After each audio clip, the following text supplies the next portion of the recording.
तो सपोज करिए अभी हम लोगों ने क्या किया कि इनपुट करंट, अभी तक हम लोगों ने डीसी सर्किट पढ़ा था, तो यहाँ पे कांस्टेंट या टाइम इनवेरिएंट सिग्नल दिए। अब हम क्या करेंगे, यहाँ पे हम लोग देखेंगे कि इस सर्किट में यहाँ पर भी क्या होगा, सर्किट होगा, और इसमें जो इनपुट लगेगा वो क्या रहेगा, वेरिएबल इनपुट रहेगा। क्या रहेगा, वेरिएबल, या फिर इसको क्या बोले हम लोग, टाइम वेरिएंट, टाइम के साथ वेरी होने वाला signal, that is time variant. तो ऑब्वियस है आउटपुट भी हमें कैसा मिलेगा, आउटपुट भी हमें सेम मिलेगा। सेम, इसको कॉपी पेस्ट कर देता हूं मैं, है ना, सेम मिलेगा। तो वेरिएबल और नॉट टीवी है ना, टाइम वेरिएंट है ना, टाइम वेरिएंट, टीवी नहीं तो स्टूडेंट पूछे सर टीवी क्या लिखा है, टाइम वेरिएंट। तो यहां पे वेरिएबल, अब देखिए वेरिएबल सिग्नल में भी बहुत सारे तरीके के वेरिएबल सिग्नल थे, और एक और यहां पर देखिएगा ना, वेरिएबल सिग्नल में भी हमारे पास बहुत सारे ऑप्शंस थे।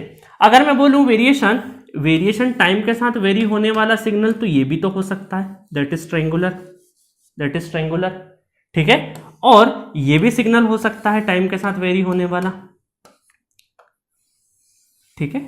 इसको क्या बोलते हैं हम लोग, sinusoidal, that is triangular. Time के साथ वेरी ये भी हो रहा है, टाइम के साथ वेरी ये भी हो रहा है, तो कौन सा सिग्नल ले, तो हमने क्या एडॉप्ट किया, हमने एडॉप्ट किया साइनोसॉइडल सिग्नल। कौन सा एडॉप्ट किया हमने, साइनोसॉइडल सिग्नल, साइनो, इसकी स्पेलिंग साइनोसॉइडल, ठीक है। तो हमने इन दोनों, ये ट्रायंगुलर था, ये साइनोसॉइडल था, हमने ये दोनों के दोनों टाइम वेरिएंट है, बट टाइम वेरिएंट के साथ साथ में साइनोसॉइडल के ज्यादा फायदा थे, इस वजह से हमने साइनोसॉइडल को पिक किया और इसको पिक नहीं किया। तो इनपुट में हमने क्या किया, साइनोसॉइडल को पिक किया। अब इसके क्यों साइनोसॉइडल को पिक किया, ये अभी थोड़ी देर बाद बताता हूं मैं आपको। चलिए, अब इसको बोलते हैं हम लोग, इसको चाहे वोल्टेज बोलो चाहे करंट बोलो, है ना। अब देखिए ये अल्टरनेटिंग नेचर, अल्टरनेटिंग, इसका जो फुल फॉर्म है, स्टडी स्टेट एसी, एसी का फुल फॉर्म क्या, अल्टरनेटिंग करंट, और डीसी का फुल फॉर्म क्या, डायरेक्ट करंट। तो यहां पे अल्टरनेटिंग का मतलब क्या है कि ये सपोज करिए पॉजिटिव हाफ है ना, पॉजिटिव है, क्वाड्रेंट के हिसाब से आपको देखते आता है, ये पॉजिटिव है, निगेटिव है, ये पॉजिटिव है, फिर निगेटिव है। तो इसका मतलब है कि पॉजिटिव, अगला पॉजिटिव कब आ रहा है, एक छोड़ के आ रहा है। इसका मतलब अल्टरनेटिंग तरीके से पॉजिटिव मिल रहा है और अल्टरनेटिंग तरीके से हमें निगेटिव मिल रहा है। इसका जो ये साइकिल है, साइकिल भी नहीं बोल सकते, ये जो हाफ है ये पॉजिटिव, अगला हाफ हमें अल्टरनेटिंग तरीके से मिल रहा है, नेगेटिव चाहे पॉजिटिव। तो इसका नेचर क्या, अल्टरनेटिंग नेचर है, इस वजह से हम इसको बोलते हैं अल्टरनेटिंग। और अगर ये करंट हुआ, अल्टरनेटिंग, अगर ये करंट हुआ तो इसको बोलते हैं अल्टरनेटिंग करंट।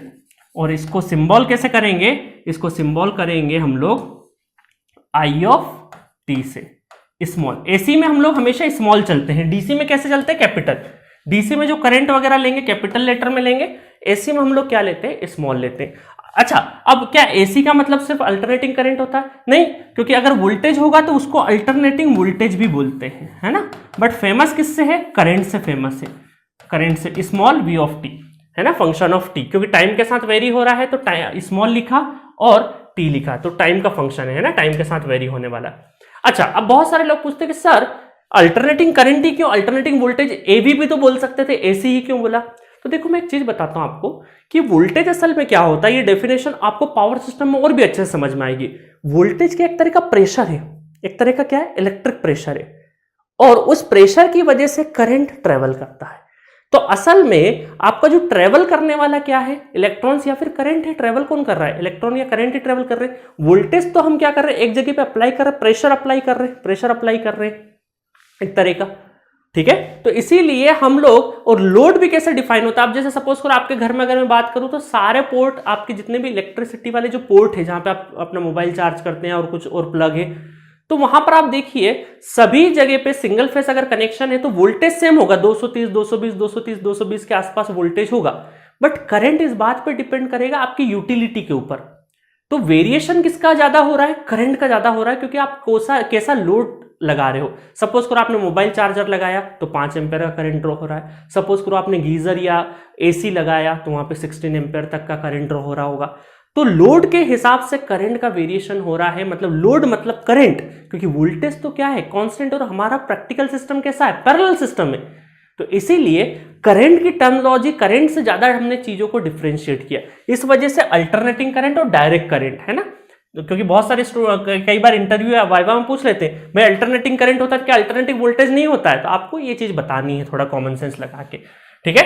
तो ये रहा साइनोसॉइड। अब बात करेंगे हम लोग कि साइनोसॉइडल के क्या एडवांटेजेस है जिसकी वजह से हमने टाइम वेरिएंट सिग्नल ये साइनोसॉइडल वाला ही क्यों पिक किया, ठीक है। चलिए स्टार्ट करते हैं। चलिए साइनोसॉइडल पे जाने से पहले एक चीज और बता देता हूं मैं आपको कि सपोज देखिए यहां पे क्या था, सर्किट में आरएलसी था, ठीक है, ये क्या था हमारा डीसी था, ये डीसी। अब हेडिंग डाल देते हैं ना। सिमिलरली इस सर्किट में क्या है, एसी, यहां पर भी क्या होगा, रेजिस्टेंस, इंडक्टेंस और कैपेसिटेंस तीनों रहेंगे।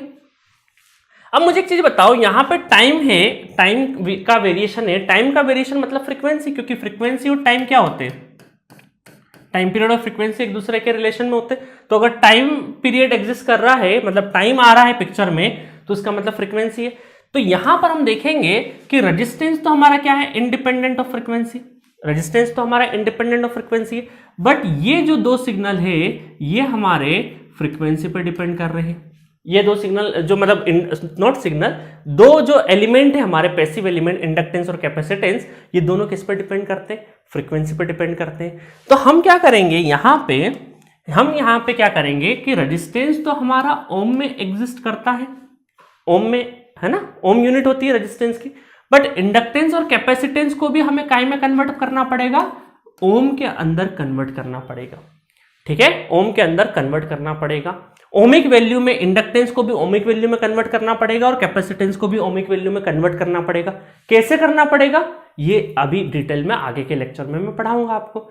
तो अल्टीमेटली जब भी आपको इनपुट एक्साइटेशन अगर एसी है, एसी का मतलब एक अल्टरनेटिंग नेचर का वोल्टेज या फिर करंट जो भी है, तो यहां पे सर्किट एलिमेंट में रेजिस्टेंस तो डायरेक्टली ओमिक वैल्यू रहेगा, उस पर कोई अंतर नहीं पड़ेगा, बट इंडक्टेंस और कैपेसिटेंस को ओमिक वैल्यू में हमें कन्वर्ट करना पड़ेगा, तभी हम नेटवर्क को सॉल्व कर पाएंगे। यह समस्या हमारे साथ यहां नहीं थी, क्योंकि इंडक्टेंस और कैपेसिटेंस शॉर्ट हो रहा था और निपट जा रहे थे दोनों, एक शॉर्ट हो जा रहा दूसरा ओपन हो जा रहा था, बट यहां पे हमें फ्रीक्वेंसी बेस्ड है तो हमें ओमिक वैल्यू में चेंज करना पड़ेगा। इस वजह से यहां के सर्किट्स होते हैं जो एसी बेस्ड नेटवर्क होते हैं, उसको एनालाइज करना थोड़ा सा डिफिकल्ट पड़ता है स्टूडेंट को, ऐसा लगता है कंपैरेटिवली, क्योंकि सर डीसी तक तो नेटवर्क ठीक था, जैसे ही एसी दिख जाता ना, हमें एसी सिग्नल दिख जाता है, इंडक्टेंस, कैपेसिटेंस और ये सब एम्पीडेंस की बात आ जाती है ना, इम्पीडेंस या एडमिटेंस की बात आ जाती है, तो थोड़ा सा टफ लगने लगता है। बट बिलीव मी, ये लेक्चर खत्म होते हर चीज का छोटे से छोटा पॉइंट भी मैं आपको बताऊंगा,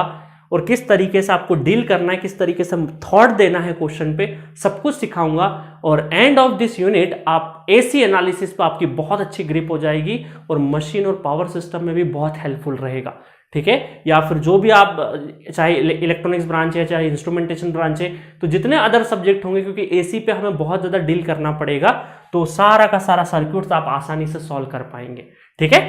तो ये चीज रहा कि हमें ओमिक वैल्यू में कन्वर्ट करना पड़ेगा। चलो अब बात करते हैं कि साइनोसॉइडल सिग्नल ही क्यों लिया हम लोगों ने, वाई साइनोसॉइडल पिक, क्यों हम लोगों ने ट्रेंगुलर वेवफॉर्म भी तो ले सकते, क्योंकि वो भी टाइम के साथ वेरी हो रहा था, हमने साइनोसॉइडल को ही क्यों पिक किया। उसका एक सबसे बड़ा उदाहरण मैं आपको देता हूं कि अभी मेरी आवाज आप तक कैसे पहुंच रही है, अभी आपके कानों तक मेरी आवाज कैसे सुनाई दे रही है। आप यहां पे जो हवा में है, फ्री आयन से मैं एक आवाज निकाल रहा हूं, कुछ वर्ड्स बोल रहा हूं, कुछ लैंग्वेज बोल रहा हूं, और जो आयन्स है उनमें ट्रेवल करते हुए आपके कान में डायफ्राम लगा है, उसके थ्रू आपको सुनाई दे रहा है। ये एक सिंपल मैकेनिज्म है। बट मुझे एक चीज बताइए, जो मैं आपको कोशिश कर रहा हूं बोलने की, जो सही ढंग से जो वर्ड पहुंचाने की कोशिश कर रहा हूं, अगर मैं वर्ड्स का प्रोनाउंसिएशन अच्छे से नहीं करूंगा तो क्या आपको समझ में आएगा। सिर्फ सुनाई देना इंपॉर्टेंट नहीं है, समझ में भी तो आना चाहिए, है ना। कई बार एक गूंगा व्यक्ति करता रहेगा तो आपको सुनाई तो देगा, उसकी आवाज तो सुनाई देगी, बट क्या समझ में आएगा, नहीं आएगा। तो अगर मैं अपनी टंग को स्ट्रेट कर लूं और बोलना स्टार्ट करूं, तो मेरी लैंग्वेज, जिस भी लैंग्वेज या जो भी मैं वर्ड निकालना चाह रहा हूं, क्या वो निकाल पाऊंगा, नहीं निकाल पाऊंगा, क्योंकि ये जो मेरी टंग है या जो जीभ है, ये तभी वर्ड निकाल पाएगी जब इसमें एक पैटर्न होगा, जब इसके अंदर क्या होगा, फ्लक्चुएशंस होगा। जीभ का मूवमेंट क्या है, इटसेल्फ अ साइनोसॉइडल। जो हमारी जबान है उसका जो मूवमेंट है वो क्या है, थोड़ा बहुत साइनोसॉइडल जैसा है, क्योंकि अगर वो हल्का सा टिल्ट नहीं होगा तो वर्ड नहीं निकलेगा। स्ट्रेट पकड़ के नहीं तो बोलने की कोशिश करिए, स्ट्रेट पकड़ लिया इसका मतलब क्या, वेरिएशन नहीं है, मतलब डीसी है ना, तो थोड़ा सा उसमें वेरिएशन लाइए तो आपका वर्ड बड़ी आसानी से निकलेगा। तो इसका मतलब है कि ये जो नेचर ने बनाया है वो खुद साइनोसॉइडल है, तो इसका मतलब हम ये बोल सकते हैं कि नेचर इटसेल्फ कैरेक्टरिस्टिक्सली साइनोसॉइडल। जैसे हम लोग समंदर पे देखें तो जो लहरें आती है वो भी एक साइनोसॉइडल पैटर्न जैसी होती है। अगर हम लोग किसी रस्सी को दो लोग खींच के इस तरीके से अगर उसको रोटेट करते हैं तो उसमें भी क्या है, एक साइनोसॉइडल पैटर्न होता है। पेंडुलम, मोशन ऑफ पेंडुलम, आप 11th-12th में उसका डेरिवेशन भी करें, साइनोसॉइडल निकला था डेरिवेशन, तो मोशन ऑफ पेंडुलम वो भी क्या है, साइनोसॉइडल है। तो नेचर में ऐसे ढेरों हजारों एग्जांपल्स है जो साइनोसॉइडल बिहेवियर को सपोर्ट करते हैं। हमारा लाइफ साइकिल यार है ना, हमारा लाइफ साइकिल, हमें कभी प्रिपरेशन में मोटिवेशन होता है, कभी डिमोटिवेशन, मोटिवेशन डिमोटिवेशन, है ना। तो ये ऐसे चलता है ना, स्लोली स्लोली वेरिएशन होता है, ऐसा ट्रेंगुलर थोड़ी होता है ना। तो हमारा क्या है, मोटिवेशन डिमोटिवेशन, मोटिवेशन डिमोटिवेशन, अमीरी गरीबी, पैसा है नहीं है ना, अच्छा मूड है खराब मूड है। तो हर चीज, जो चीज पैटर्न, जो भी पैटर्न होता है वो एक तरह का साइनोसॉइडल, सडन चेंज नहीं होता है। हाँ, किसी किसी की लाइफ में हो सकता है, बट ज्यादातर साइनोसॉइडल पैटर्न पे ही चीजें चलती है। तो मैंने यहाँ पे, चलो ये तो बातें रही सारी इमोशनल कनेक्टेड या नेचर को लेके। अब मैं अगर कुछ टेक्निकल बात करूँ तो इंटीग्रेशन डिफरेंशिएशन हो गया आपका, बहुत सारे पॉइंट्स है यहाँ पे, वन बाय वन सब पे डिस्कस करते हैं। कि मैंने नेचर के बारे में तो लिख दिया, इजी टू जनरेट और easy to transmit. Sinusoidal signals को, साइनोसॉइडल का मतलब साइन और कॉस दोनों है ना, सिर्फ साइन नहीं, साइन और कॉस दोनों है। तो इजी टू जनरेट और इजी टू ट्रांसमिट, जनरेट करना भी आसान है और ट्रांसमिट करना भी आसान है। According to Fourier series any periodic waveform can be represented in terms of sinusoidal. तो आपने देखा होगा पीरियोडिक सिग्नल जितने भी होते हैं उनको आसानी से ऐड कर सकते हैं अगर साइनोसॉइडल या कॉस या साइन में है तो, और आसानी से रिप्रेजेंट कर सकते हैं हम लोग, ठीक है। Mathematical handling of sinusoidal is easy, like आपका इंटीग्रेशन और डिफरेंशिएशन है, तो साइन का डिफरेंशिएशन क्या हो गया, कॉस हो गया, कॉस का क्या हो गया, माइनस साइन हो गया। तो आपका कॉस और साइन और कोस का जो इंटीग्रेशन और डिफरेंशिएशन है वो बहुत ईजी है। और फिफ्थ पॉइंट है एलटीआई सिस्टम। देखिए अभी आप कंट्रोल सिस्टम में जब आओगे, पढ़ोगे आगे, तो ये एलटीआई सिस्टम पढ़ोगे, सिग्नल और कंट्रोल में ये वाली टर्मिनोलॉजी बार बार आएगी। एलटीआई का मतलब है लीनियर टाइम इनवेरिएंट सिस्टम। देखिए इसमें क्या होता है, जब भी हम लोग, ये प्रैक्टिकल सिस्टम होता है, प्रैक्टिकल सिस्टम होता है लीनियर टाइम इनवेरिएंट सिस्टम। इसमें एक चीज और लगा दो प्रैक्टिकलिटी के लिए, कॉजल, है ना, कॉजल एलटीआई सिस्टम या फिर causal linear time invariant system. इसी को हम कंट्रोल सिस्टम में पूरा एनालाइज करते हैं। तो कंट्रोल सिस्टम और सिग्नल सिस्टम में इसका नाम बहुत बार सुनोगे आप, ये कॉजल वगैरह का भी नाम बहुत अच्छे सुनोगे, अभी नेटवर्क में काम नहीं है। अब इतना समझिए कि किसी भी एलटीआई, क्योंकि ये प्रैक्टिकल सिस्टम में कुछ भी चीज बनाना है हमें तो कॉजल एलटीआई सिस्टम ही लेंगे। तो इसका जो इनपुट है, अगर मैं इनपुट ऐसा मान लूं थोड़ी देर के लिए, A sine omega t plus theta, omega t plus theta, theta 1 मान लेता हूं और इसको ए मान लेता हूं। तो जब हम किसी एलटीआई सिस्टम में इनपुट इस तरीके से देंगे तो आउटपुट भी क्या होगा, साइन का इनपुट दिया तो आउटपुट भी क्या रहेगा, साइनोसॉइडल ही रहेगा। आउटपुट भी साइनोसॉइडल रहेगा विथ सेम फ्रीक्वेंसी। ओमेगा क्या है, फ्रीक्वेंसी है, तो ओमेगा विथ सेम फ्रीक्वेंसी। बस दो चीजें चेंज होगी, इसका मैग्नीट्यूड या फिर एम्पलीट्यूड, जो भी बोलना चाहे। एम्पलीट्यूड ए की जगह हो सकता है बी, कुछ अदर एम्पलीट्यूड होगा, और थीटा की जगह हो सकता है कोई थीटा 2 रहे।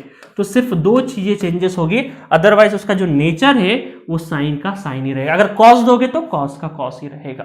तो इसका मतलब है एलटीआई सिस्टम में, कॉजल एलटीआई सिस्टम में इनपुट अगर साइन है तो आउटपुट भी साइन रहेगा, एक्सेप्ट उसका एम्पलीट्यूड और एंगल, ठीक है। तो ये सारी चीजें आपको ध्यान में रखना है, इसीलिए हमने साइनोसॉइडल पिक किया है। आप अगर देखें अपने कंट्रोल सिस्टम में, अगर थोड़ा बहुत पढ़ा हो कभी, वैसे तो आगे पढ़ोगे, तो आप सबसे स्टेबल सिस्टम हमारा होता है सेकेंड ऑर्डर सिस्टम। तो सेकेंड ऑर्डर सिस्टम का भी अगर हम लोग वो देखें पैटर्न, तो वो भी क्या है, साइनोसॉइडल रहता है ना, साइनोसॉइडल रहता है पूरा पूरा। सेकेंड ऑर्डर का जो रिस्पॉन्स लिखते हैं ई टू द पावर जीटा वगैरह वाला, वो पूरा का पूरा साइनोसॉइडल बिहेवियर है, that is second order system. और सबसे स्टेबल अंडरडैम सिस्टम जो है, अंडरडैम का यही ग्राफ बनता है, तो सबसे सिस्टम सेकेंड ऑर्डर अंडरडैम सिस्टम होता है, जो कि साइन का ही बिहेवियर रहता है, साइनोसॉइडल बिहेवियर रहता है, ठीक है। तो इतने तमाम कारण थे जिसकी वजह से हमने क्या पिक किया, जो भी टाइम वेरिंग सिग्नल था वो साइनोसॉइडल पिक किया। अब मैं पूरे स्टडी स्टेट एनालिसिस को किस तरीके से प्रोसीड करूंगा वो मैं आपको बता देता हूं। देखिए मैं मानता हूं कि जब भी मैं कोई बड़ा टॉपिक पढ़ाता हूं, चाहे मशीन में पढ़ाया हो, चाहे पावर सिस्टम में, चाहे पावर इलेक्ट्रॉनिक्स में, तो मैं बड़े टॉपिक का एक रोड मैप बना देता हूं कि मैं किस तरीके से चलने वाला हूं। जैसे मैंने बेसिक सॉल्विंग टेक्निक सिखाई या एडवांस सॉल्विंग टेक्निक सिखाई, तो मैंने पहले लिस्ट बना दी कि भाई हम कौन से कॉन्सेप्ट पे क्या पढ़ रहे हैं। नहीं तो 20 लेक्चर में पता ही नहीं चल रहा कहां जा रहे हैं, क्या पढ़ रहे हैं, क्या चल रहा है। ये समझना बहुत जरूरी, प्लानिंग बहुत जरूरी है ना, क्योंकि कॉन्सेप्ट आपके दिमाग में एकदम लाइब्रेरी जैसे जमे होने चाहिए। तो हम इस स्टडी स्टेट एसी एनालिसिस, अब देखिए एसी का मतलब तो समझ में आ गया क्या था। स्टडी स्टेट का मतलब है कि हम लोग लॉन्ग टाइम के लिए बात कर रहे हैं, लॉन्ग टाइम के लिए, नॉट ट्रांजिएंट स्विचिंग बिहेवियर की बात नहीं कर रहे, लॉन्ग टाइम की बात कर रहे हैं। स्टडी स्टेट का मतलब है कि ideally T equal to infinite या फिर स्टडी स्टेट लॉन्ग टाइम। तो हम लोग लॉन्ग टाइम पे जो स्टडी स्टेट बिहेवियर है वो देखेंगे। अदरवाइज एसी में ट्रांजिएंट बिहेवियर भी होता है, वो हम लोग ट्रांजिएंट एनालिसिस में देखेंगे। ठीक है, चलिए, बहुत इंपॉर्टेंट नहीं है गेट एग्जामिनेशन के लिए। एसी ट्रांजिएंट बहुत ज्यादा सिलेबस में नहीं आता, डीसी ट्रांजिएंट ही आता है सिलेबस में, बट फिर भी हम लोग इस बार एसी ट्रांजिएंट भी थोड़ी सी निगाह मार लेंगे। चलिए, तो ये पूरा एनालिसिस कैसे चलने वाला है, सबसे पहले मैं बताऊंगा साइनोसॉइडल सिग्नल के बारे में, टाइम पीरियड, फ्रीक्वेंसी, ओमेगा क्या होता है, सब कुछ बताऊंगा, छोटी से छोटी चीज भी बताऊंगा। ठीक है, उसके बाद बेसिक ट्रिग्नोमेट्री कॉन्सेप्ट। ये टॉपिक मैंने इसलिए डाला है कि बहुत सारे स्टूडेंट को क्या होता है कि एसी एनालिसिस इसलिए समझ में नहीं आता है कि उनको बेसिक मैथमेटिक्स के फॉर्मूले याद नहीं होते। जो बेसिक ट्रिग्नोमेट्री की, इस एंगल का क्या होगा, रोटेशन कैसे होगा, 225 एंगल अगर एंगल लिखना है मुझे तो कहां पे आएगा। तो बहुत सारे बेसिक ट्रिग्नोमेट्री फॉर्मूले का लैक होने की वजह से भी एक चीज समझ में नहीं आती है। इसी वजह से मैं बेसिक ट्रिग्नोमेट्री कॉन्सेप्ट भी आपको सिखाऊंगा, क्योंकि बहुत सारे स्टूडेंट मुझे डिप्लोमा वाले भी सुनते हैं, जो असिस्टेंट प्रोफेसर की तैयारी कर रहे हैं वो भी सुनते हैं। तो बहुत सारे बेसिक, उनका जो एजुकेशनल बैकग्राउंड इतना अच्छा नहीं रहा भी तो भूल जाते हैं हम लोग, कोई भी भूल जाता है। तो बेसिक ट्रिग्नोमेट्री कॉन्सेप्ट में डिस्कस कर दूंगा। तीसरा है average value, RMS value. Average value, RMS value भी बहुत इंपॉर्टेंट है, ये अगेन आप सिग्नल सिस्टम में भी निकालोगे। ठीक है, बट फिर भी मैं यहां पे न्यूमेरिकल कराऊंगा और बताऊंगा एवरेज वैल्यू क्या है और आरएमएस वैल्यू क्या होती है। Then form factor, peak factor, इनको भी देखेंगे। इंट्रोडक्शन ऑफ फेजर्स, तो ये बहुत इंपॉर्टेंट है। अगर यहां पे जितना भी फेजर का जो बेसिक है कि फेजर असल में बनते कैसे हैं, स्टार्ट कैसे होते हैं और फेजर का क्या यूटिलिटी है, कैसे ये एग्जिस्टेंस में आए, सब कुछ मैं बताने वाला हूं यहाँ पे। तो फेजर का पूरा इंट्रोडक्शन लेंगे। उसके बाद हम इंस्टेंटेनियस एंड एवरेज पावर, दोनों पावर के बारे में देखेंगे। Then phasor relationship of circuit element. अब सर्किट एलिमेंट का मतलब क्या है कि हम लोग यहाँ पे देखेंगे फेजर अलग अलग, आर का देखेंगे, आरएल का देखेंगे, आरसी का देखेंगे, आरएलसी का देखेंगे। ठीक है, अगेन फिर कॉम्बिनेशन, इन दोनों के पैरेलल कॉम्बिनेशन, इन दोनों के series combination, series parallel combination भी देखेंगे और इनके इंडिविजुअल एल और सी भी देखेंगे। तो जितने भी पॉसिबल सर्किट बन सकते हैं आरएलसी से मिलकर, जितने भी पॉसिबल नेटवर्क बन सकते हैं आरएलसी से मिलके, सबका मैथमेटिकल एनालिसिस भी करेंगे और फेजर एनालिसिस भी करेंगे। ठीक है, चलिए next very important, power and power factor, ये भी बहुत इंपॉर्टेंट है। देखिए ये जितना पोर्शन मैं यहां से फेजर से बताऊंगा ना, अगर ये आपने बहुत अच्छे से समझ लिया तो आपको मशीन और पावर सिस्टम में बहुत ज्यादा हेल्प करने वाला है, खासकर इलेक्ट्रिकल स्टूडेंट के लिए, क्योंकि ये सारा चीज अगर बेसिक्स आपको यहाँ क्लियर है तो मशीन पावर सिस्टम में दिक्कत जरा भी नहीं आएगी। ठीक है, नेक्स्ट है हमारा last important, gate and non gate numerical. तो ढेर सारे हम न्यूमेरिकल देखने वाले हैं, जिससे कि सारे कॉन्सेप्ट आप न्यूमेरिकल से करोगे तब ज्यादा बेहतर फीलिंग आएगी। हाँ, बीच बीच में जहां जहां मुझे लगेगा वहां तो मैं न्यूमेरिकल कराऊंगा, बट अल्टीमेटली लास्ट में मैं सबका एक कॉमन न्यूमेरिकल सेक्शन लूंगा जिसमें बहुत अच्छे न्यूमेरिकल हम लोग देखेंगे। ठीक है, तो मजा आया होगा आपको, इस पूरे सेगमेंट में अच्छा लग रहा होगा कि पूरे 10 पॉइंट हम लोग आने वाले 10 से 15 लेक्चर्स के अंदर पढ़ने वाले हैं। ठीक है, तो जो लोग YouTube पे देख रहे होंगे तो ऑब्वियस है कि सारी प्लेलिस्ट आपकी YouTube पे नहीं आएगी, क्योंकि YouTube पे सिर्फ और सिर्फ डेमो लेक्चर चल रहे हैं। फुल अगर आपको पढ़ना है तो जी सेंटर का एप्लीकेशन डाउनलोड करिए, मात्र 250 रुपए में, 250 भी पूरे नहीं है, 249 रुपीज में पूरा entire network theory with PDF notes available है। ठीक है, तो वहां जाके थोड़ा सा कंट्रीब्यूट करिए और वहां से पढ़िएगा। ठीक है, अदरवाइज YouTube पे बीच बीच में से कुछ जो मुझे अच्छे लगेंगे इंपॉर्टेंट लेक्चर्स, वो आपके YouTube पे डेमो के तौर पे आएंगे जरूर। ठीक है, चलिए गाइस, तो अब मिलेंगे अगले लेक्चर में। हम लोग साइनोसॉइडल सिग्नल को एनालिसिस करते हुए नजर आएंगे और बहुत बेसिक से इस स्टडी स्टेट एसी एनालिसिस को स्टार्ट करेंगे और बहुत मजा आने वाला। 15-20 लेक्चर के बाद आप अपने आप का अलग रूप पाएंगे नॉलेज वाइज। ठीक है, ओके, थैंक यू।